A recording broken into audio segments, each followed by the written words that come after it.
ഗസാലി ഇമാം പറഞ്ഞ ഒരു ഉദാഹരണം പറയാം. ഒരു ഐസ് വിൽപ്പനക്കാരൻ തൻ്റെ ഐസുമായി അങ്ങാടിയിലേക്ക് വരികയാണ്. അങ്ങാടിയിൽ ഒരുപാട് കച്ചവടക്കാരുണ്ട്, വ്യത്യസ്തമായ കച്ചവടങ്ങൾ നടത്തുന്നവർ. പല രസങ്ങളും സുഖങ്ങളും ആസ്വാദനങ്ങളും അവിടെ കാണുന്നുണ്ട്. ഇദ്ദേഹം ഇതൊക്കെ നോക്കി നിൽക്കുകയാണ്.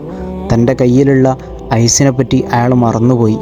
ഈ സുഖങ്ങളും ആസ്വാദനങ്ങളും ആനന്ദങ്ങളും ഈ നോക്കി നിൽക്കുന്ന തിരക്കിൽ അയാൾ തൻ്റെ ലക്ഷ്യം മറന്നുപോയി.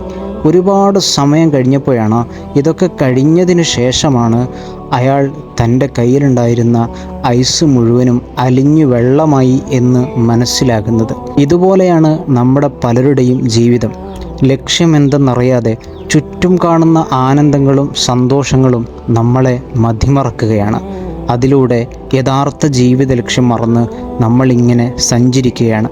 അവസാനം മരണമെന്ന സ്റ്റോപ്പിൽ നമ്മൾ എത്തുമ്പോഴാണ് ഓർക്കുക, എൻ്റെ ജീവിതത്തിൽ ഒന്നും നേടിയിട്ടില്ല എന്നുള്ളത്.